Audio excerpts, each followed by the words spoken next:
The presenting sponsor of Moon Tower Soccer is FVF Law. To find out what makes FVF a different kind of injury law firm, you can visit fvf.law. Hello, friends, and thanks for listening to Moon Tower Soccer. This week, we'll review Austin's loss on the road in Orlando. We will preview the season's first Copa Tejas matchup. We're going to be joined by former MLS coach Gio Savarese for that one. Very excited to learn that earlier today. We'll also discuss ATXII crashing out of the Open Cup and then cover all of the other Austin FC news. My name is Landon Cottam, and I'm joined, as sometimes, by Mike Cragnola. Mike, thanks so much for being here, buddy. Hey, thanks for having me, Landon. Hello, everyone. I'm Mike Cragnola, and welcome to Moon Tower Soccer. Landon, I feel like we've gotten to see each other in person, like real life friends, a bunch lately, and it's made my heart really happy. It's been great, hasn't it? Yeah. Some of the circumstances weren't wonderful to hang out in person, right? That ATXII opening match loss, the US Open Cup loss. But some of them have been really fun, just hanging out in the park and having a little kick around like we're real life friends. It's funny because I've probably seen you as many times now in real life as I have Jeremiah, like in the last several months. People, I think I've said this on the show before. People think that me and Jeremiah are together all the time. It's like I literally see him like maybe once a month in person. Yeah. I'm liking this though. I remember when I met you for the first time in real life at your birthday party, and I was like, man, I hope we become real life friends. And here we are. We did it. I think I told you that, like you said, like, thanks for inviting me or something. And I was just like, it's really hard to make friends whenever you get older. And so I just decided that there's a few people that I've like met very recently, don't know that well. And I'm just going to invite them to my birthday party because that worked when I was a little kid. So yeah. And it was a fun birthday. I'm very much always looking forward to the next one. I don't actually know when your birthday is, but I got the invite to a party from y'all, and I was like, it can't be this. It can't be so soon. And I knew it wasn't because it wasn't at the same pizza place. Yeah, it was. We actually skipped my annual birthday party this year because of Ashley was out of town, and then we had other stuff going on, and so I think I was like at home by myself on my birthday this year. That's so sad. I'll buy you a slice. Thanks, Michael. All right, let's jump into the biggest stories of the week this week. Let's start off with, I guess, talking about the game. Sebastian Driussi was one of the bigger stories this week. Josh Wolff gave us a heads up that he's almost certainly going to start in the Orlando match. I said in last week's show that the Austin FC that we saw in the last two games with Driussi added in would win some games. Not a lot of games, but I thought they could win some games. Yeah, that gave me a lot of hope because like this felt like one of those games. This felt like a could win game. Yeah. What I failed to factor in is, A, that we would not actually give Driussi the ball that much, but then B, that when he did get the ball, I've been playing with the soundboard and I worked in a sensor, like a beep button that I can do it in real time now. So wow. I didn't factor in that Sebastian Driussi would play like dog. Did you and that's, okay.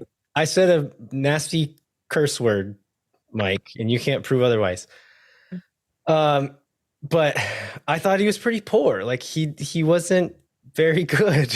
And yeah, I was underwhelmed. But also like I didn't look at Driussi's first start coming back as like the biggest problem with this match. I think it was like it exacerbated what I thought the team's biggest issue was, which was stringing any number of passes through the midfield together. But I don't necessarily think it's fair to lay the blame on the one dude who, is coming back from injury in his first start back. Yeah, I'm absolutely not saying that how terrible the team looked is his fault, but I think a lot of us were kind of hoping that he could alleviate it at least a little bit, and it didn't happen. Not entirely his fault. I feel like I've said this on the show several times that whenever things aren't going well, I feel like Driussi tends to drop a little deeper when maybe he doesn't need to. And he did that a few times and then immediately gave the ball away. And so, like, I understand that he feels like he needs to try to put his stamp on the game a little bit more when they're not getting him the ball and they were not getting him the ball. But whenever you do that, you should do something good with it. And he just rarely ever made that happen.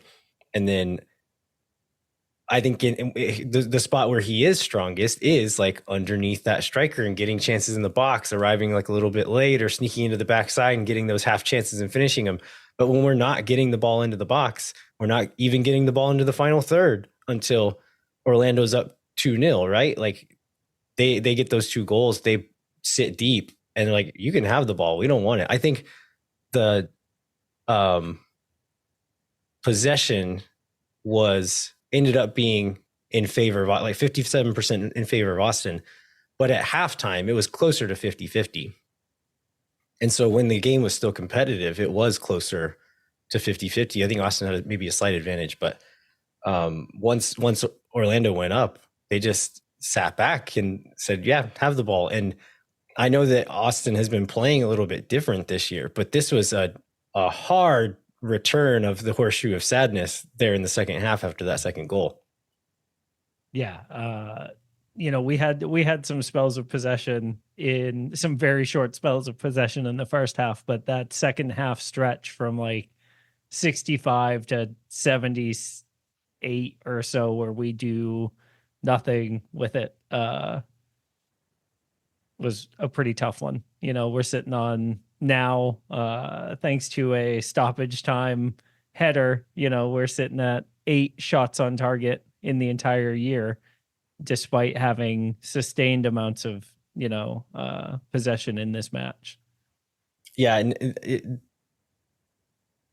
I don't know why this time, because we've seen that play out many times in the history of Austin FC where a team sits deep and we can't break them down and get, we got how many shots total in this game?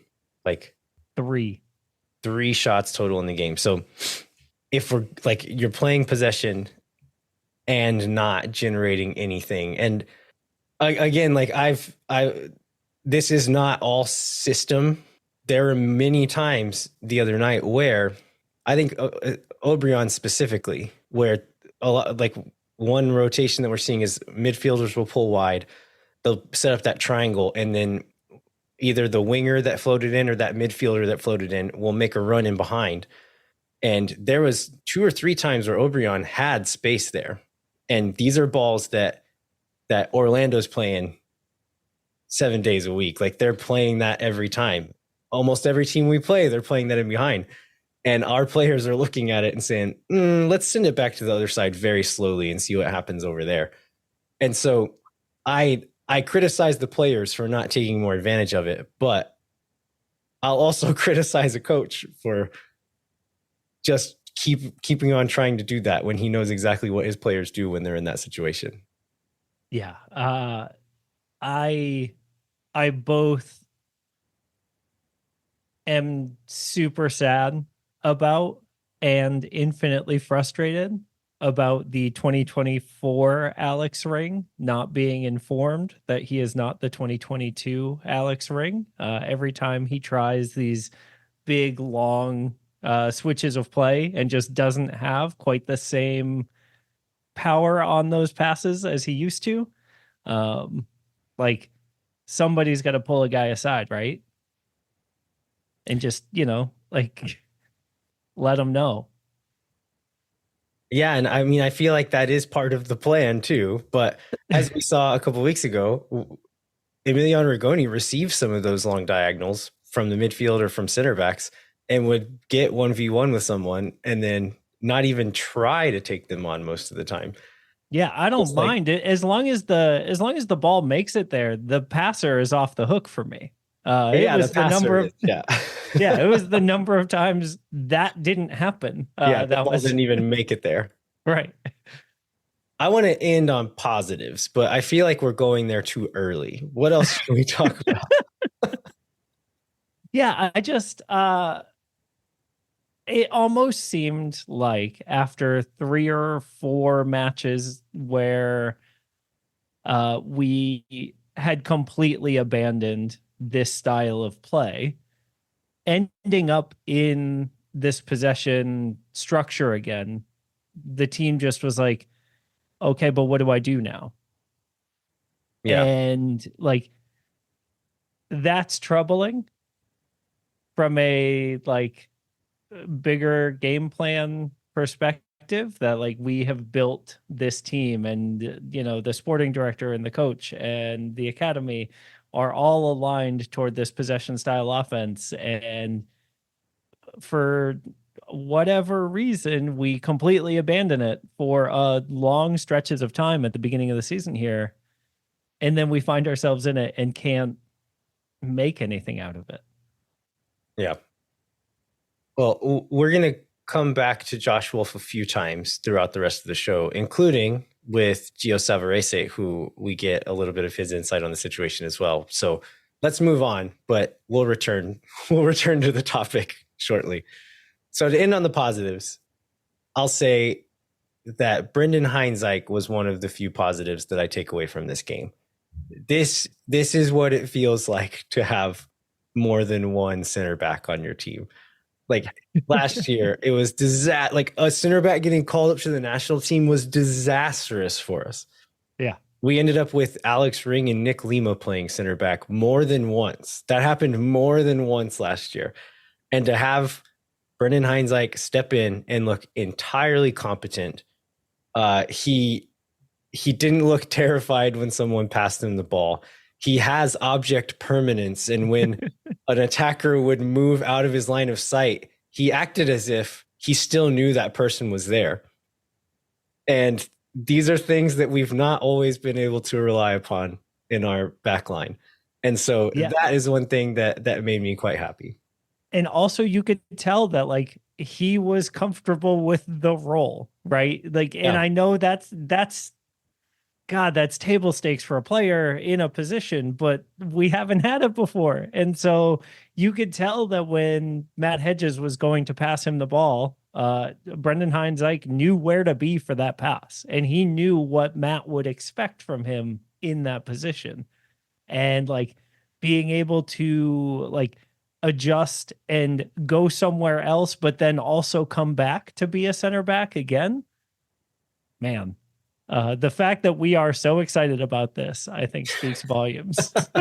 There are several moments where, so in the buildup, Alex Ring would often either drop between the two center backs or pull wide, and they would kind of shift, and he would make a back three there. And in those moments, oftentimes, as space would open up, Heinzike would either dribble into space as they allowed him to, or he would make a run and get onto the end of a ball to kind of break that first line of pressure. And so he's got like the wherewithal and the confidence on the ball to do those things. And then also the athleticism to get back and get into position whenever you need him to. So I've seen people calling for him to start over Cascante. I would like to see more of him before I say that's what I think is the right call. But I'm extremely happy to have him here and extremely happy to know that like maybe he could push for a starting spot, but if not, that if we lose someone else, we have a decent option there waiting. What about Landon if we go back to having no depth and play 3 at the back? I mean, don't tempt me with a good time, Mike. Honestly, I wouldn't be mad at it. Me neither. I would love to see it happen, right? Maybe this is wish casting. Maybe we have a lead and we are defending that lead. You're talking crazy, Mike. And we move into a 3 at the back situation to be able to, control the ball a little bit more and provide some defensive stoutness. Brendan Hines-Ike seems like a perfect third in that back line there.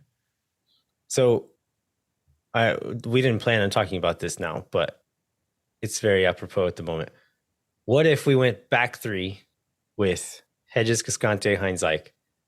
We played up top. We were talking off air about how Driussi's not a real 10, but we're not getting the ball as a second striker. And that I think Diego Rubio is better at being a 10 than Driussi is. Like, as far as just vision, like playmaking, those little like lock picking passes, I think Rubio's better than him at those things.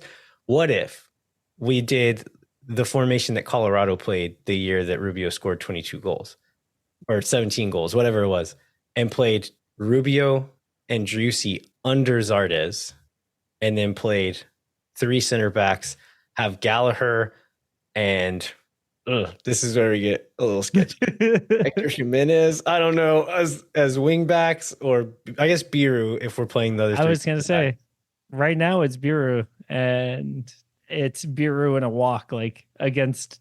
I guess he's one of the most like technically gifted on the ball players we have, so maybe having him in the final third would be fine. But I mean, I'm not saying like that definitely solves all our problems, but whatever we're doing right now isn't working. So I wouldn't mind seeing that getting run out a game or two. It'd at least be fun. In theory, at least. I mean, I'd have fun watching it happen regardless of the outcome. And I guess that's maybe where I'm different. All right. I think we can call that good for this segment. Let's take a quick break and we'll be right back with more Moon Tower Soccer. When no one is around.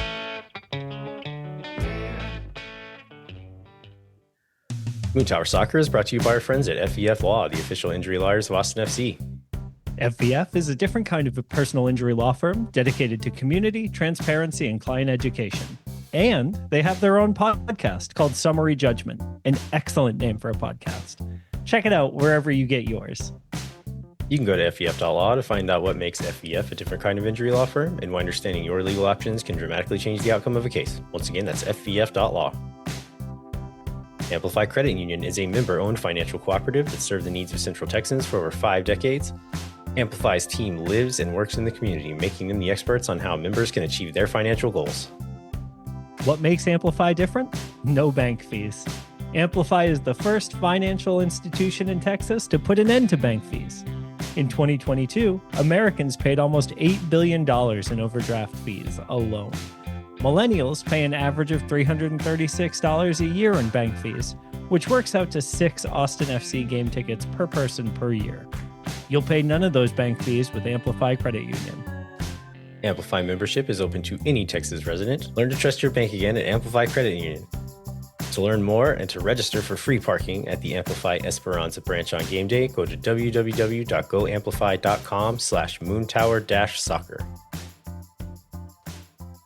All right, we are back. I almost called you Jeremiah.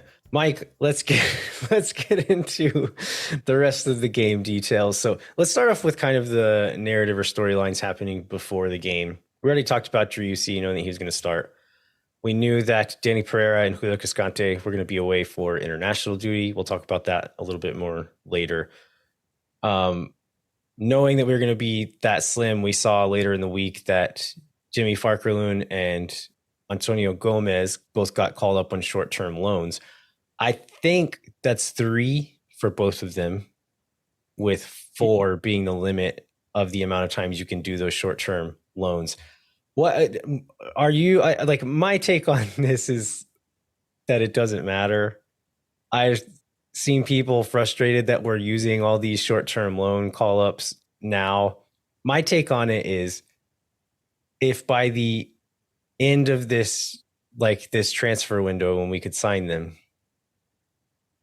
if it looks like they're good enough or like we need them enough, we'll just give them a contract, a supplemental roster contract, and then call it good. And if they're not, we won't. And then who cares if they have any more short-term loans available? Yeah, I think the short-term loan structure is flawed and needs changing. Well, but ultimately, I goes don't. without saying for Yeah. almost every MLS rule. Right. But ultimately, I do not think these specific short-term loan agreements are hurting the player's development necessarily, nor are they hurting the club's ability to compete. And so if those two things are true, then I'm not worried. I what about so I heard a few people also expressing some displeasure with not even filling out the whole bench when you have guys like CJ Fodre and Micah Burton who are on first team contracts and can just play up whenever. I in normal circumstances, I understand why you don't want to just throw younger players who haven't earned it onto the first team bench. I don't think we're necessarily in normal circumstances, and that at this point, it's like whatever, man. Just if they're there, put them on the bench and let them just do it. Yeah, I think there's massive value in at least having Micah on the bench for a game like this, where the second team is not playing this weekend, right? And so there's not a need for him in Austin or wherever they're playing. And like he's a kid that we have a lot of hope for the future on. And so the more he's around the first team culture and the more he can see what could be if he continues to develop at the pace that we think he is and should be, the better that it is for his kind of future. Micah's the big miss for me. I think CJ, if he's healthy and there's not anything else going on, he's another guy who should be on the bench. I think I don't know, if you're sending a message or something by like playing him down or whatever, right? And the CJ one feels a little more like that, right? Then maybe you don't bring him, and by bringing Micah, it like really hits that message home of like, if you want to be in this conversation, this is the work that you need to put in or whatever, right? Like in the same way that we put Sebastian Driussi on the bench and we weren't going to play him, like what are we doing here? To quote all-time great Taylor Twellman.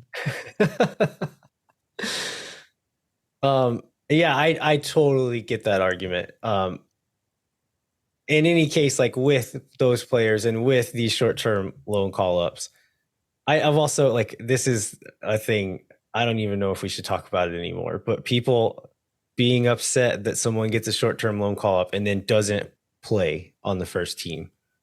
I would be more upset if any of these short-term loan call-ups did play, because that would mean to me that we are getting destroyed, right? Like these are guys that you put in at this point in their development because we can't risk injury to players who are more valuable week in, week out. And the only times that you would do that are we're getting crushed or we're crushing someone.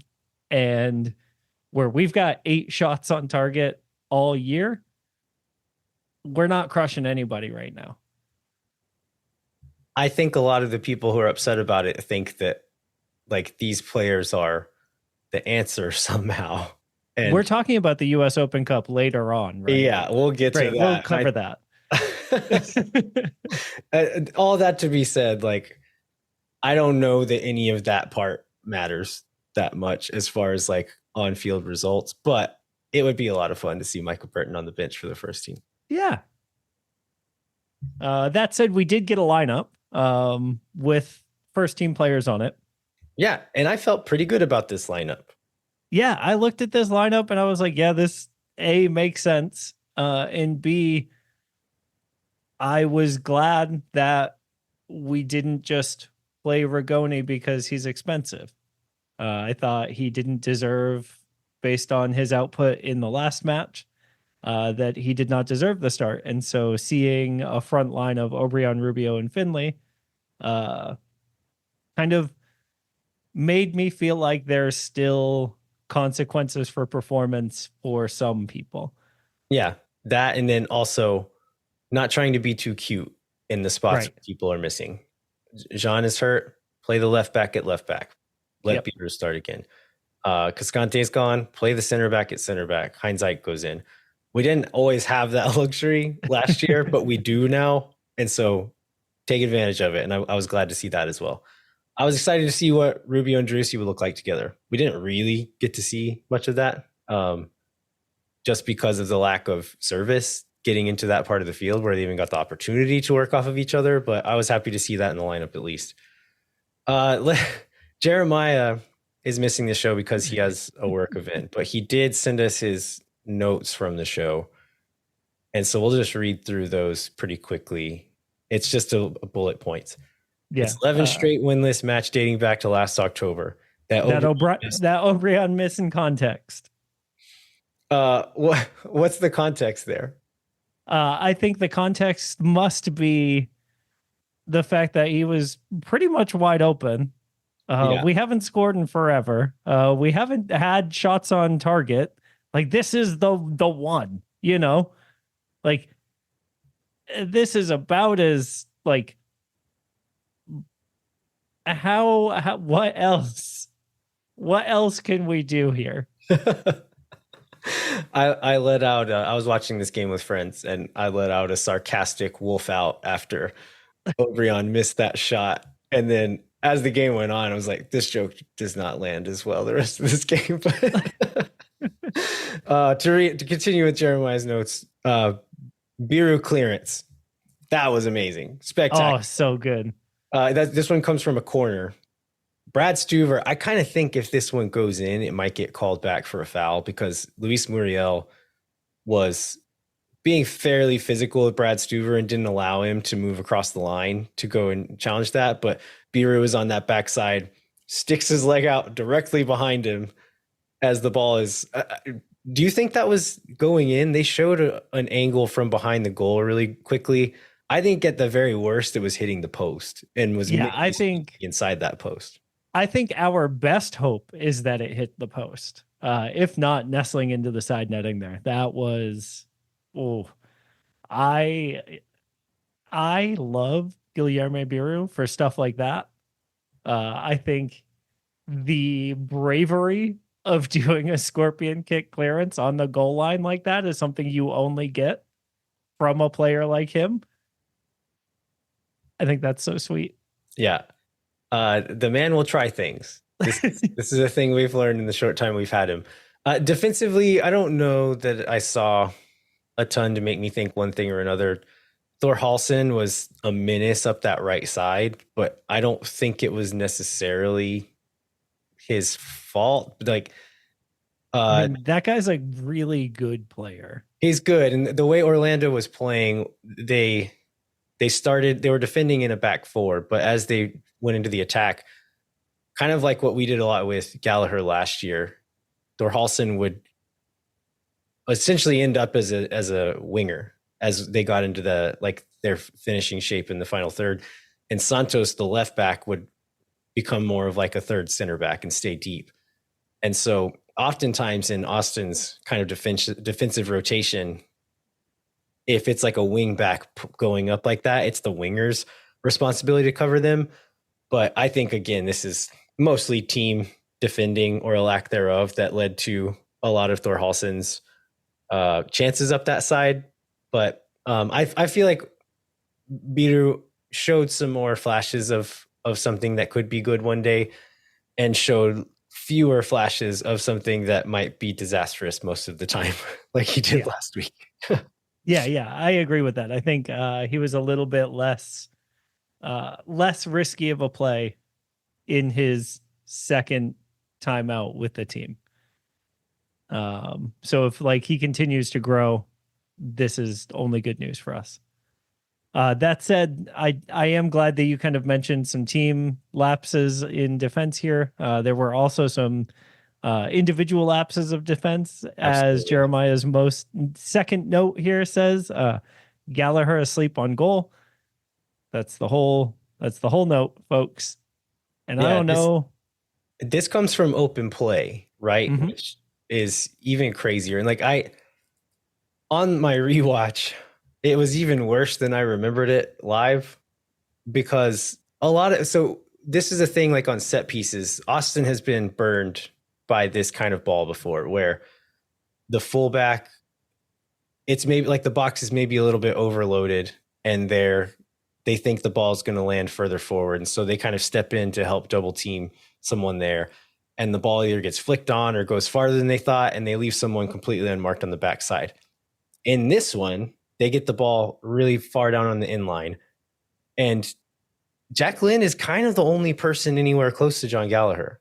And as he drifts behind him, talking about object permanence, as Lynn drifts behind Gallagher, he kind of just seems to forget that he's there. And when he turns his head and sees Lynn there to finish that header, he almost acts surprised that there was someone on that half of the pitch. My read on this was that Gallagher thought he was line tight. And so if there's anyone behind him, they're offside. And so that was my entire read on this, because even in the moment, I thought Jack Lynn was offside until I saw that he was being played on by, was it Finley marking the crosser? Someone on the other side of the field? Yes. Okay. And so, like, Gallagher is in line with both center backs on that back line. Perfect. And so I wonder if this is a situation where, because our dudes are big and tall, they've blocked out little Ethan Finley far away. And so, like, as a player, you just assume that, like, oh, if I'm in line with my center backs, no one's playing him on side. I'm certainly not. Yeah, I get that. I still think even if he was thinking that, I think he should have been closer still to be able to, like, make a play as the ball came in. Yeah. Oh, I agree. And, I want to show a little bit of love to a guy who has been getting a tough go of it lately. Going back to, like, before this goal, I thought the first, like, 20, 30 minutes from Austin were decent. We were moving the ball fairly well. Orlando was kind of set up in kind of like a mid block. They weren't pressing super high, but weren't entirely bunkering like they were after that second goal. And so Austin was getting up past midfield fairly regularly. They were trying some stuff, got a couple of opportunities, including that Obrian chance that we mentioned. After the first goal, it starts to change a little bit. And then once they get to that second goal that's 64th minute, and this is a free kick, just a really well taken free kick from Nico Lodeiro. Like, after that, it was done. There was no chance after that. On that free kick goal, I saw a lot of people asking, like, why was Brad Stuver so furious? Several Austin players were. Do you know what the deal was? So my read on that is because the Orlando City set piece structure for that had the center back Janssen and someone else behind Austin's wall. So they were in an offside position, and they were blocking Brad Stuver's vision to be able to see the ball for the free kick. And so Brad was trying to me, it looked like Brad was trying to say that these players were offside and obstructing the play because he wasn't able to see the ball.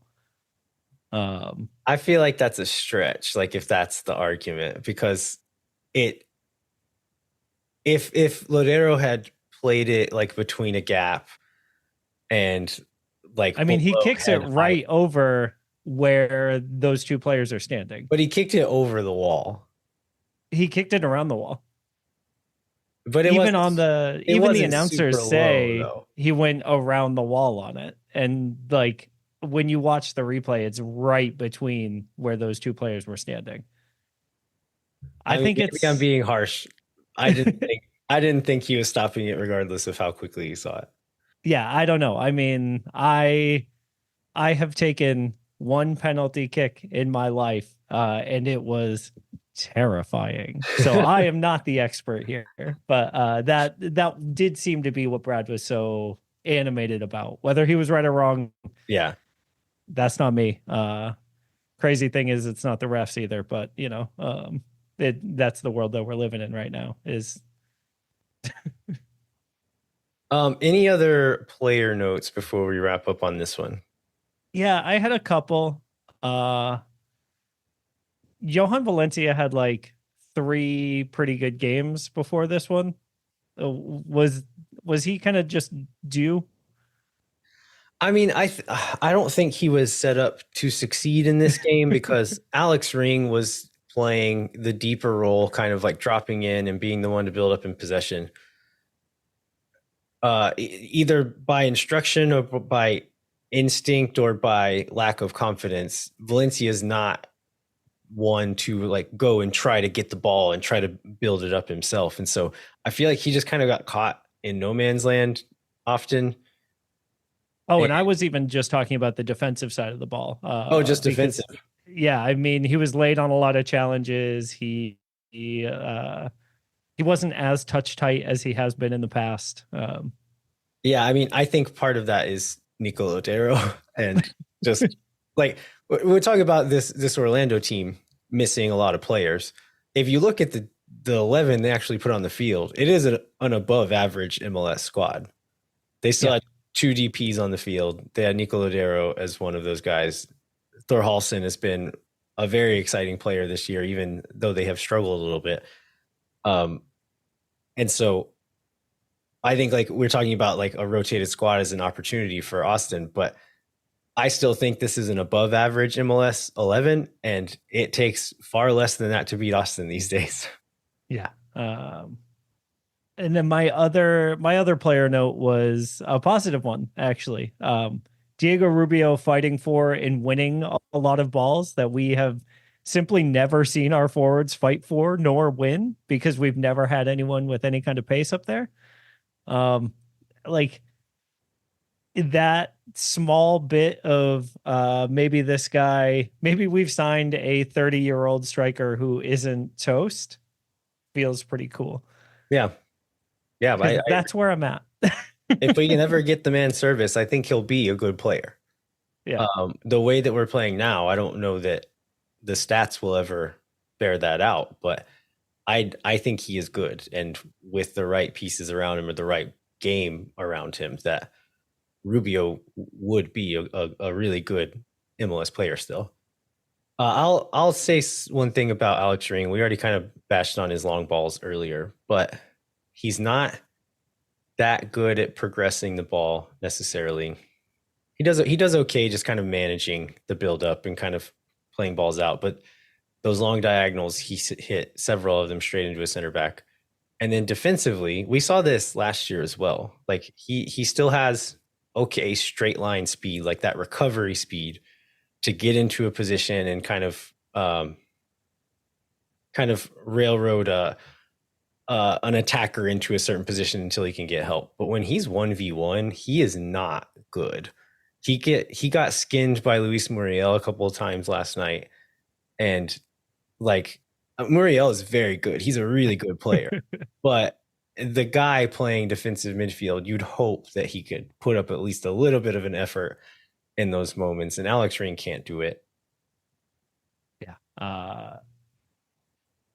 I really love Alex Ring. And this is really hard to like come face to face with like players aging out of their like peaks, right? Because Austin is such a young club, we haven't had to watch someone be top at what they do and then become not that yet. And I think we might be experiencing that for the first time with Alex. And it is my hope that we can get him some support so he can do that a little bit more gracefully. Yeah. Not so long ago, if you like, I have a terrible memory, but thinking back to 2021, also a really bad season, but our like kind of like 2022. It was almost like we didn't talk about Driussi very much in a lot of the games because it was just a given that, yeah, he was good again. Yeah. And in 2021, it was almost like Alex Ring was almost the only good thing in this game. There was an article that Chris Bills wrote for the Striker that basically was like, Alex Ring is our best player at 4 different positions, but he can only play one at a time. Yeah, not true anymore. I don't know that he's our best player at any position anymore, sadly. All right, let's take another quick break. We have actually quite a bit of news to cover, so we're going to take a break. We'll come back and talk about Austin FC 2 in the U.S. Open Cup. We're going to talk about other pieces of news, including international call-ups, and then we're going to be joined by Gio Savarese to preview the FC Dallas game.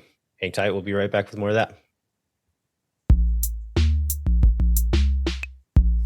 Our premier sponsor is McGuire Woods Consulting, helping clients in the public affairs space from lobbying at the local, statewide, and federal levels to digital and communications campaigns across the country.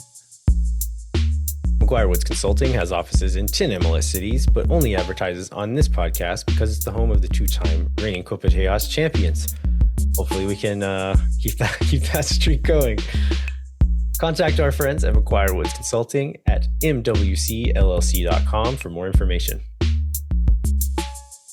Moon Tower Soccer is brought to you by Sage Wilson Realty. This team is made up of Austin experts who are client-focused and have over 30 years of combined real estate experience. Our friends at Sage Wilson Realty are giving away 2 tickets to an upcoming match. Fill out the form in the show notes for your chance to win. If you or someone you know are in need of Sage real estate advice in Austin, talk to our friends at Sage Wilson Realty. Be sure to check them out online at sagewilson.com.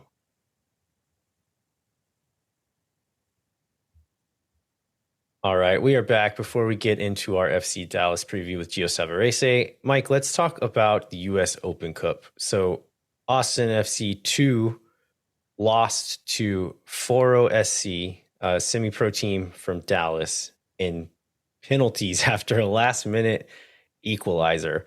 I kind of tasked you with putting together the notes for this. So where do you want to start? Yeah, I think we don't have to go too deep into the way that this game kind of played out. I think the important thing to remember is that our friend Colin is to blame for this because 30 seconds before the game, 1 minute before the game ended, Colin said, "Hey, it's pretty cool to see the first club win of 2024." And then 30 seconds later, 4-0 tied. And then we went into extra time where they held on, being a man down. And yeah, thanks, Colin. I will say that we should have probably won this game.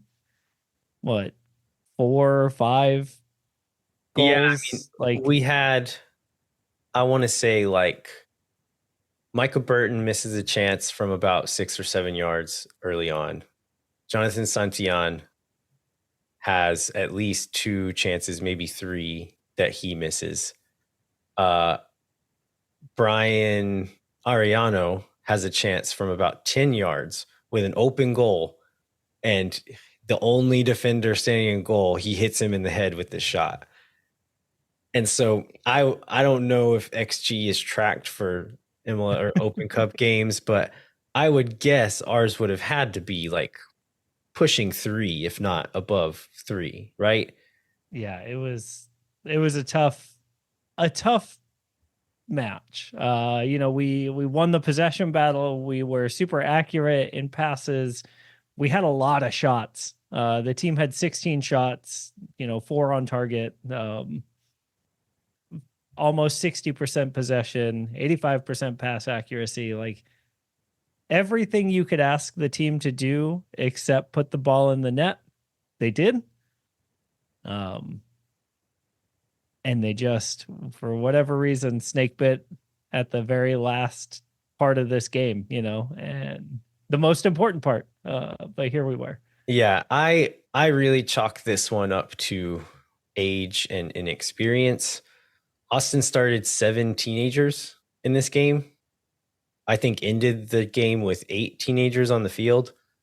40 SC is a semi-pro team, but I was listening to the Third Degree podcast out of Dallas just to kind of get some intel on FC Dallas, and they were talking about 40 because 40 is from Dallas, and they were like, I know some of these players. These are like former FC Dallas Academy kids. These are professional indoor soccer players. These are guys who, like one of the guys who made the penalty, they were talking about him is like, this guy was supposed to be like the next big thing and like scored against Real Madrid at GA Cup one year and just had so many injuries that this is where his career took him. And so I think knowing what I know about this team now, I don't find this loss embarrassing necessarily to say 17s and like missing several starters, right?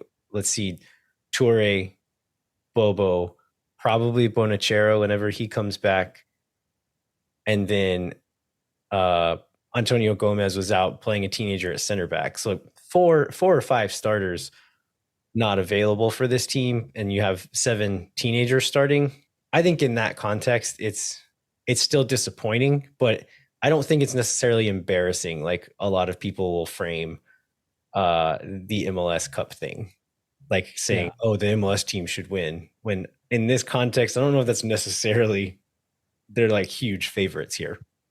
Yeah, I think the only embarrassing thing about it is that the league decided to put Next Pro teams in instead of MLS first teams. Yeah. Which could have been done by just relaxing MLS rules. But here we are. Overall, as a note, the MLS decision to play Next Pro teams in the Open Cup is looking like a mixed bag. In this first round, we saw 7 wins, but 4 losses. And these are all against 4th division teams, 3rd and 4th division teams or lower in the U.S. soccer pyramid. And so, you have to think next round, there's not going to be many of these teams who are favored, right? They'll start running a USL competition. Better teams from their levels are higher. So I don't expect a ton of these teams to make it super far. Yeah, I would be surprised if we have any Next Pro teams in round 3, which is when the MLS teams will start to come into the tournament. One thing that I took away as a highlight was Irvin Torres. I thought he looked phenomenal on the ball. He was so fun to watch off the ball, like actually making rotational movements that make the system work. Really cool to see. Yeah, y'all know I love Irvin Torres, and I was eager to see him get some minutes and to see him still just 16 stepping into this game and looking like he 100% belongs. That was very encouraging to me. I thought Micah Burton looked good for most of the game. He seems to be kind of taking on more of a role in this team and not just being one of the guys, but like being one of the guys, if that makes sense. Yeah. I was also Mason Miller stepping into center back next to Sal Mazzaferro. This kid, he joined the U17 academy team, I think just last year, maybe a little bit before that. So I had not seen him as much as some of the guys who had been there longer than him. I did see him play for the U17 team, partnered with Gavin Wolff, Josh's youngest son, Owen's younger brother. And to see him step in, I thought his age and inexperience showed a little bit during this game, but overall, I thought he acquitted himself fairly well.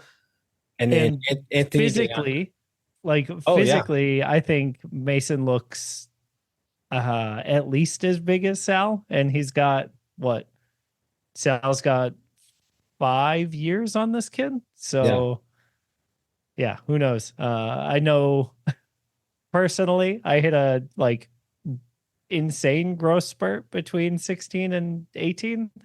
I grew 6 inches in the summer once. And so what he looks like at the end of the year could be totally different than what he looks like now. But yeah. I thought Anthony Deanda as well. A kid who he's been in the academy setup for, 3 years or something now. has always been like high flying, offense first, fullback, gets a few red cards every season, a little firework in all senses of the word. I thought he showed a lot of like maturity in his game in this game, where he is being a little bit more defense first when it's called for. Not like, I never saw him lose his head or like get into like a scuffle or anything like that. So I was really And encouraged. he got beat up. As well. Like Yeah, he did. he took a lot of hits and like kept it composed, and I was really impressed with that. Yeah, so in a team where there are two fullbacks who I'm guessing are planning to be the starters that are not in the team right now, that for Anthony to come out and show like, hey, no, don't forget about me. I'm still here too. Yeah. I thought that was good. Speaking of don't forget about me, I'm still here. A lot of fans took the opportunity toward the end of the Open Cup match to express their frustration with the state of the first team, given that the president, Andy Loughnane, Anthony Precourt, who owns the team, and sporting director Rodolfo Burrell were all in attendance. There was a pretty audible and clear Wolff out chant that started during this kind of interim period, either before extra time or before PKs. I think this kind of undercurrent of frustration is really growing across the like all levels of fandom now, and I know we talk about it with Gio in a little bit. Where are you at the moment, Landon? Yeah, I mean, I don't think it's changed much for me in that I guess I don't expect Josh Wolff to be the coach long term, regardless of what Rodolfo Burrell says. I kind of think he's just buying his time until he gets his team in place, and then they knock one more year off of Wolff's contract, so the buyout is smaller, and that makes Precourt happy. That's my fan fiction theory as to what is actually going on behind the scenes, is that Burrell took the job and said, I want to be able to fire the coach, and Precourt said, not this year. Next year you can. I also don't think that firing a coach necessarily solves much, but I think you get to a certain point where, like, if it's the same old, nothing's changing, nothing's improving, that like a last grasp at a straw to do something different, to change something. I don't know if results continue the way that they're going, that you can justify keeping Josh Wolff. Yeah. I thought Phil West had an incredibly like both pointed and softball question after the Orlando City match, which of course happened after this Open Cup match, where Phil used 3 adjectives to describe the team's performance in Orlando, none of them good. And then said, I've seen other coaches in the league own losses like this.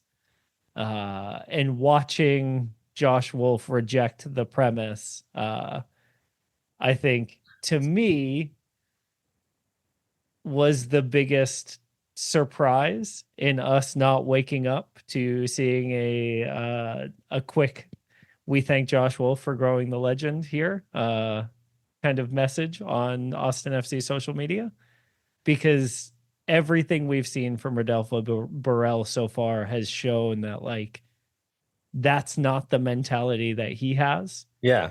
And to pull it back to the Open Cup, watching Anthony Precourt look like he was living and dying on every penalty kick really seems like he's at a point where he is like very interested in getting some wins and changing some culture. And so, yeah, I don't know. Those two things combined led me to think that like this was the time to make that change. I think you mentioned Burrell. I think like he has been very open in saying like I would fire most of the players right now if I could. Like he's all Yeah. but said that, right? It's like Yeah. every one of you is for sale. I'm going to replace every one of you as soon as I get a chance, like in kinder words in most senses. But that's what he's saying. I mean, not really kinder words. He said More diplomatic words. Like, he said we can't sell players that no one wants. Like that's worse.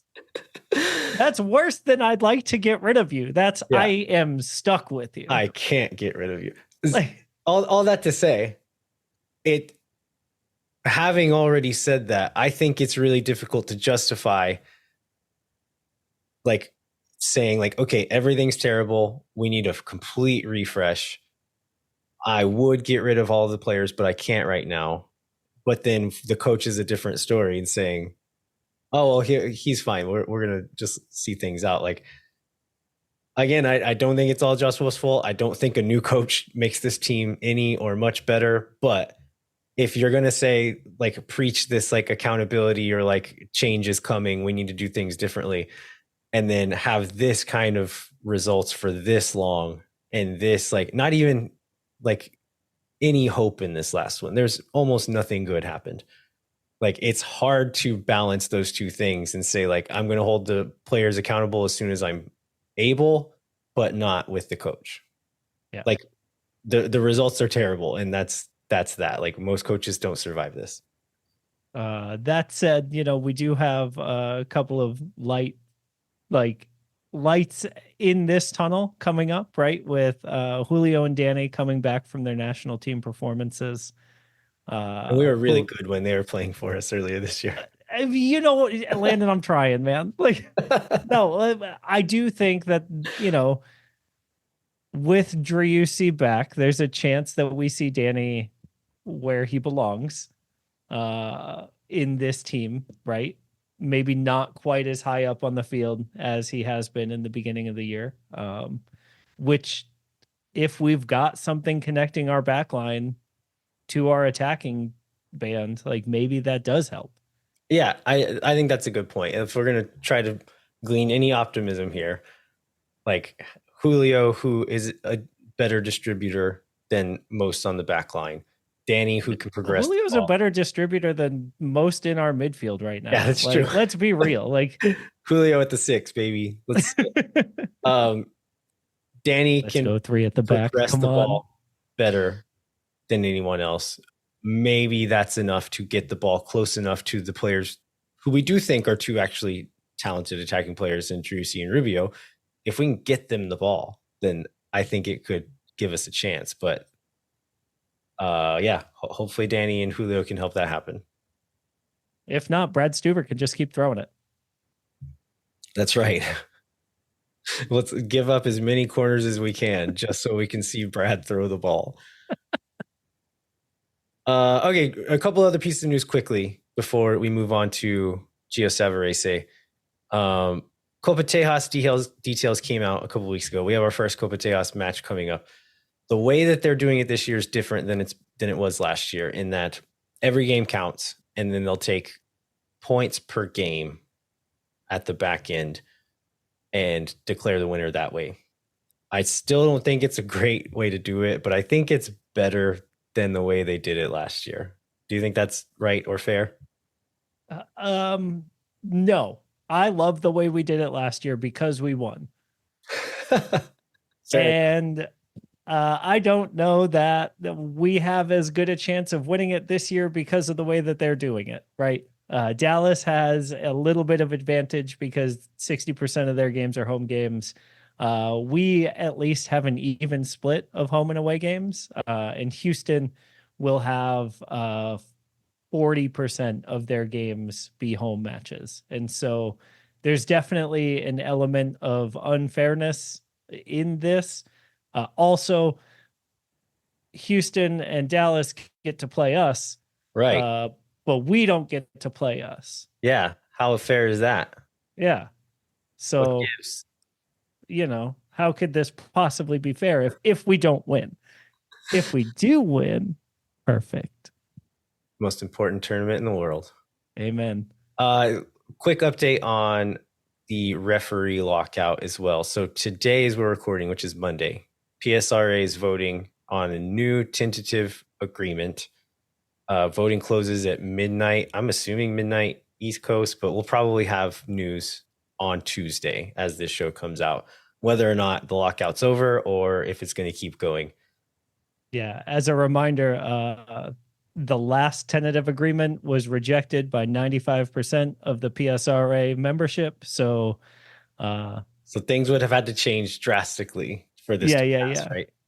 And there was another post-match quote from Josh Wolff after the Orlando match where he said, "The refs are the refs. We can't complain about it." But we can complain about it. We're allowed.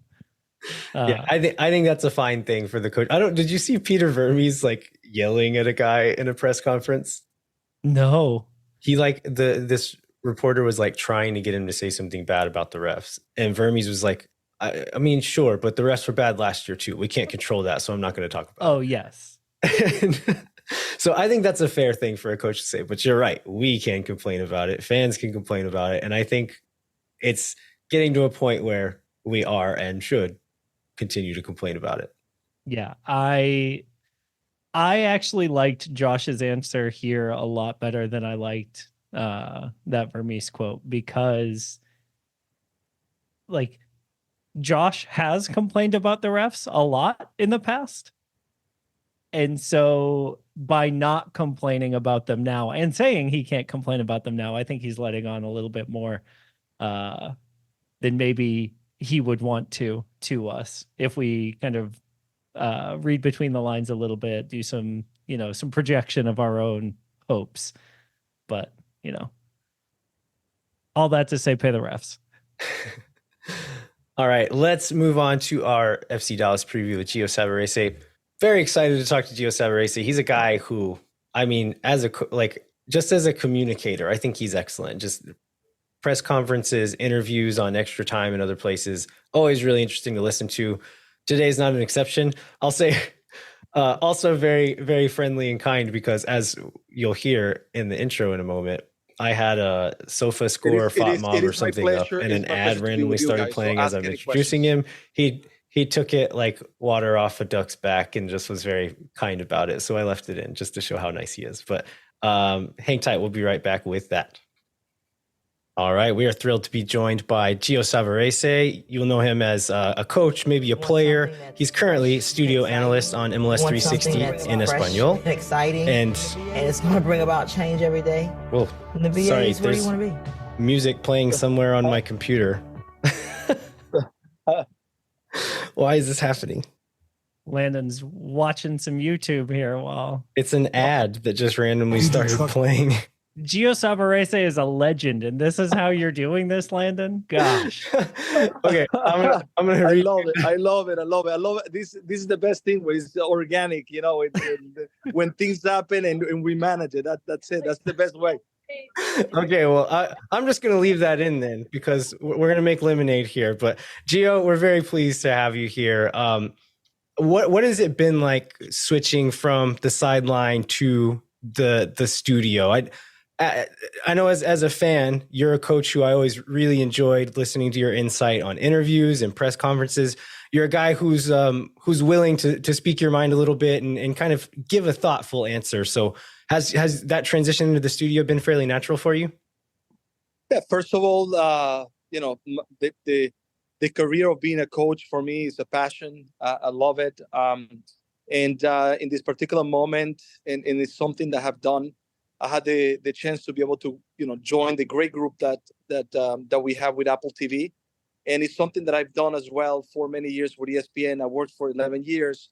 So when they asked me to join them, for me, I saw it as a great opportunity to continue to give an insight to the fans, to the people that are watching MLS from a coach's perspective, someone that has been there in so many ways, as a player, as a coach, as a commentator, and try to, and give more information, insight, giving the fans, more information about what is going on inside as a coach. So I think for me, it's been great to be part of this team, and I'm very happy to join Apple TV. Well, I think we might want to ask you some more questions about coaching here in a little bit. But first, let's talk about FC Dallas. So just looking at their 2023 results, they finished 7th in the West, lost to Seattle in the first round of the playoffs. In 2024 so far, they won their first game against San Jose, but then have lost 3 in a row since then. They had a bye last week, and I think only one player away on international duty. So they should be fresh coming in against Austin FC. But they're missing quite a few key players. Alan Velasco was out with an ACL tear last year. Asier Iaramendi, it seems like he may not be back this week, but not sure about him. Paxton Pomacall seems like he might not be back anytime soon. Marco Farfan hasn't played a single minute yet this year. He was a big contributor for them last year. And then they've lost a lot of players as well. Edwin Cerrillo over to the Galaxy. Facundo Quignon went back to Argentina. Jader Obrian, of course, ended up here with us. And then Jesus Jimenez ended up in Greece.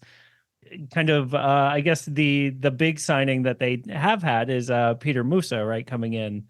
How does that work from you start off a season kind of with a hard beginning, right? But then you get that break. Is this an opportunity for FC Dallas to kind of refresh and come back a little bit more focused, maybe?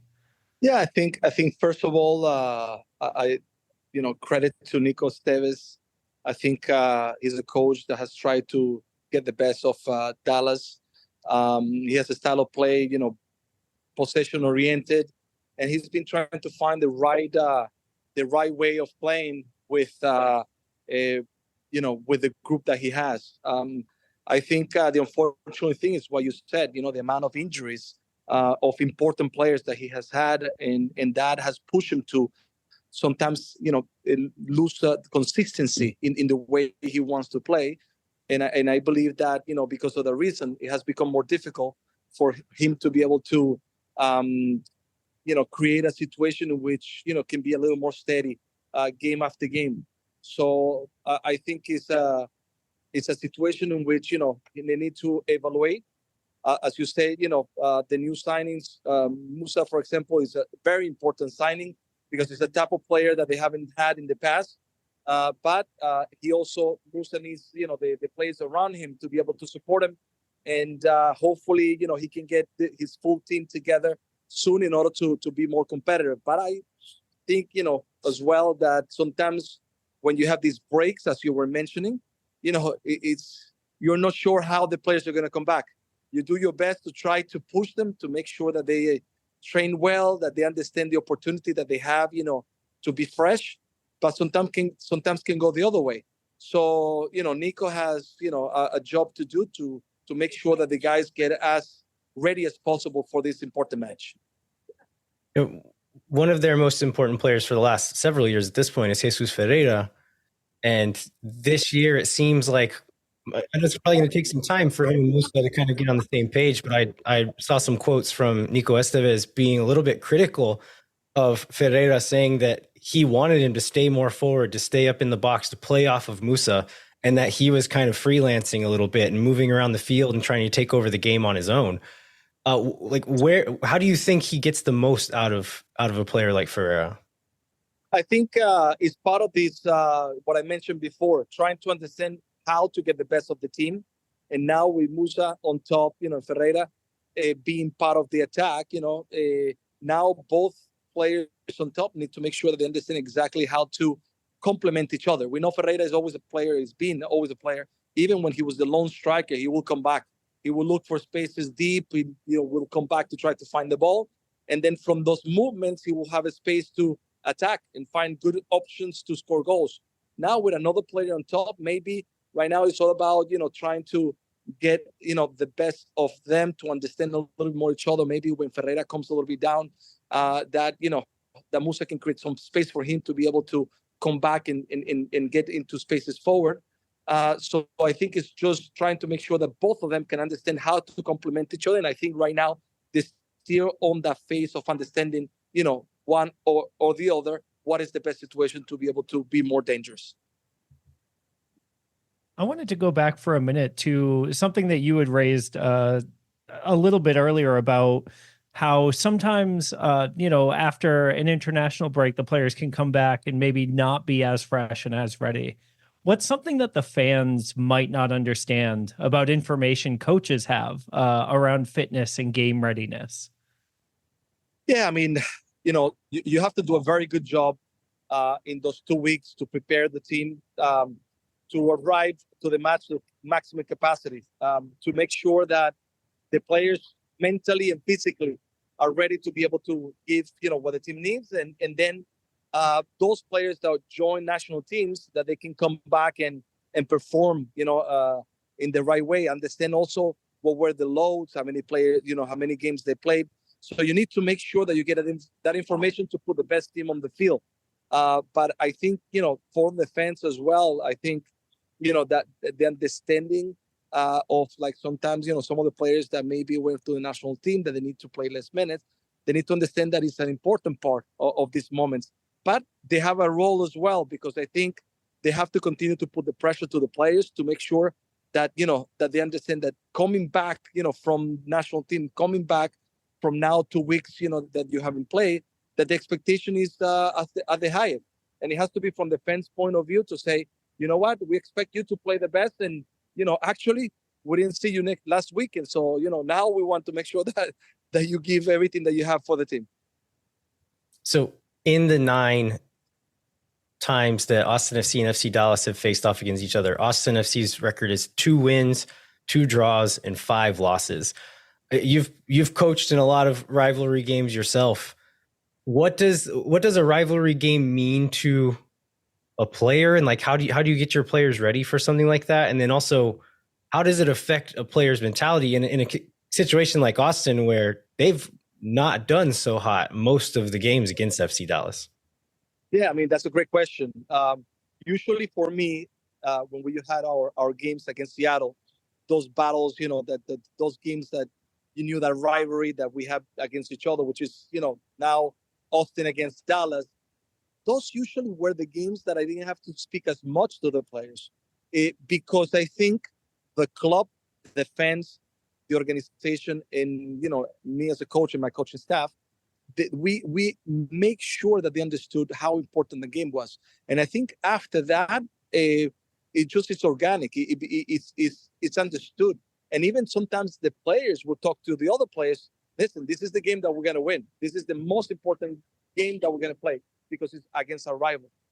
If you don't create that understanding to the players, if you don't create that environment for them to understand that this is the biggest game, then the club hasn't done the right, job. The fans haven't done the right job, and the players, you need to push them, and it shouldn't be that way, because I think these are the games that the coaches have to talk the least, give a few tactics points, and it's all about the rivalry. And the players should know what to do in these type of games. So right now, I think maybe this might be a good opportunity to shift over to a little bit of Austin FC content. Looking at Austin's situation, we've managed 8 shots on target all season. We've yet to get our first win. We're coming back from a tough loss against Orlando. Is there anything that can fix this team right now?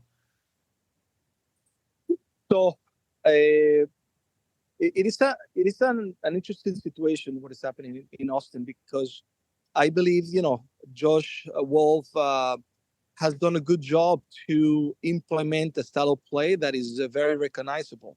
His base possession, he tries to play from the back. He's one that, has pattern plays very clear to build up and try to find opportunities to move forward.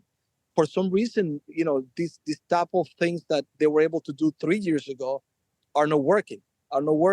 They are not,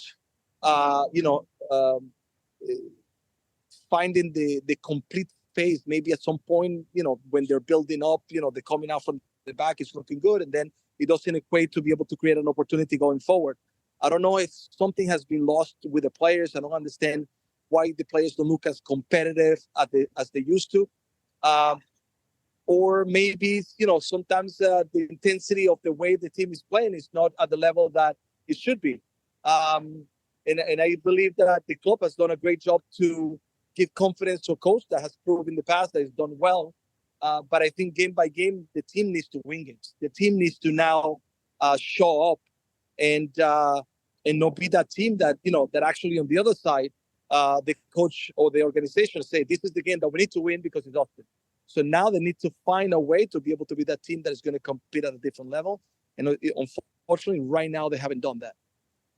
But Adrian Healy, MLS commentator, former MLS commentator, tweeted the other day, just simply tweeted Josh Wolff's record with no other commentary.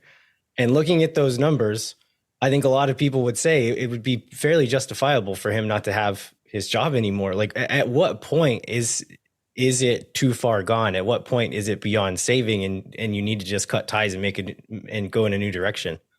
Yeah, I mean, I think when you're an organization that tries to support your coach, that tries to understand why things are not working, to work beyond just saying, I'm going to fire the coach, and trying to see what can we do in order to make this team better with the coach that we have, I think it's always a better organization. Of course, it comes to time that when things don't work out, teams need to make their decisions. But I don't know if Austin has exhausted yet every tool or every situation to try to see, if maybe there's a way to bring this team back, then just get rid of the coach. I've seen situations, turn around in a matter of weeks. I mean, I remember our run to the playoff in 2021 with the Portland Timbers. We didn't have a great start, and then all of a sudden we changed things. We had the backing, and after the support that I got after against Seattle that we lost at home, all of a sudden we made the final. So I think patience is good, but how much patience can you have if you don't find the solutions? If game to game, all of a sudden the team doesn't look that it's improving, then that's a tough decision that the club has to make. But I think they have to exhaust every option first to try to see how they can bring this team back again. Wanted to end on a slightly lighter note. I don't think I have to ask you who your favorite Austin FC player is, do I? Oh, you assume that I'm going to say Driussi or Pereira? No, Pereira, the Venezolano. Of course, Pereira is, but Driussi is another player that you always have to, put into one of your favorite players because of the quality that he has. And how good of a player he's been. I don't know right now, maybe he's not at his top level for some reason, but he continues to be, for me, one of the best players in MLS. And talking about Denny Pereira, what do you see as his ceiling? He's a guy that here in Austin, we were really hoping over the last year and a half would really take a huge step forward, maybe even be being sold to Europe. And he's improved, but he hasn't taken such a big step that he's definitely going to get sold immediately. What do you think Denny Pereira's ceiling is? I think he hasn't reached his ceiling yet. I think we have seen pieces of his quality. I think he's a player for the position that he plays that, has a lot of intensity. He's quick. He can win balls, but he can also build up and create. What I think he needs to do it more constant. I think he needs to be a player that, that can do that a little bit more, consecutive. He has to try to become more of a type of Nabi player, from Columbus. Nagby's been a player in the league that, has been an example, Diego Chara. So these type of players, that are constant, I think Pereira has to achieve that, but I think he's still young. He's still learning. He's still maturing. Now that he's been called to the national team, I think we're going to see a different quality from him. That's what we expect. And if he continues to grow, then I believe that he's definitely going to be a player that, is going to give a lot to, to the organization, but also could be a player that can make a jump to a different league or a different type of situation. And do you think he's better suited higher up the field or kind of further back in that connecting space? I think he can play both, but I think if you if you ask me, I like him a little bit more as a number 8. Someone, because I believe he has the capability to be able to defend well, but also to be able to have the speed and the endurance to be able to reach the box and try to be dangerous there as well.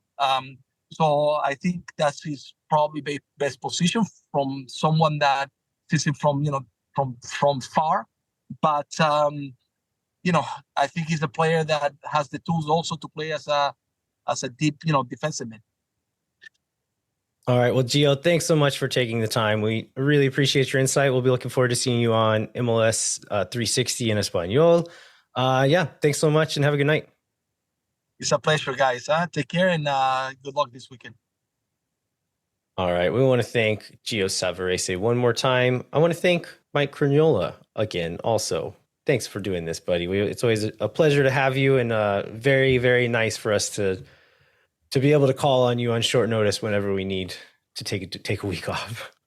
I like to be the super sub around here, put me in, coach. We would like to remind you to rate, review, and subscribe wherever you get your podcast. Come find us on Twitter at elviajero87, at Future X Skeleton on all of the social medias. Everywhere, yeah. And then at Moon Tower Soccer on Twitter, Instagram, and YouTube. And then, Mike, y'all are going to have another Swoon Tower Spotlight this week, correct? We hope to. We have been really trying to find female creators in a lot of different spaces across MLS, and some places are a little bit spottier than others, but we really enjoy doing them, and we really enjoy the unique perspectives that they bring. And so we're working on it. If y'all across the Austin FC sphere know of female creators that create for other teams that we're going to be playing, feel free to slide them into our inbox. Do a little intro, swoontower@gmail.com. We would love to connect with the folks that y'all want to hear from. And I know that there are people who only listen to Swoon Tower, or people who only listen to Moon Tower. If you're not listening to Swoon Tower, you're wrong, because it's great and it's better than this show. But gosh. If that's not your cup of tea, not your thing, the Swoon Tower spotlights are very Moon Tower content, right? We off air, we've had multiple conversations around how do we frame this so that people know it's me and Steph, but also know that it is tactical previews. We were talking about 4-4-2 diamonds and academy structures, and the way that Philly plays kind of direct mid-block, actual soccer content a lot. And in a way that we often don't have time to do on this show, or talking to the national commentators, often you guys talking to local folks are getting more local insight on it as well. So highly recommend listening to, like I said, Swoon Tower, because it's better than this show. But at the very least, whenever there's a Swoon Tower spotlight, listening to that segment of it. Yeah, and so we're putting those up right up at the front of all of the shows as just kind of an easier way to get into that stuff right away. Yeah. All right. Well, thanks so much for listening. We'll be back next week with the review of the FC Dallas match. And then we'll be previewing who's the next opponent, Mike? I didn't look this far ahead. San Jose. And we'll be previewing the San Jose match. Until then, I'm Landon Cottom. And I'm Mike Pragnola. We'll catch you next time. When no one is around.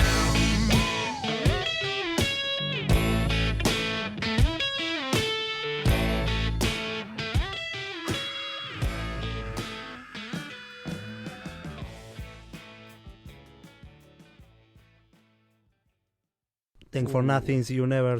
La gente, Oh my God.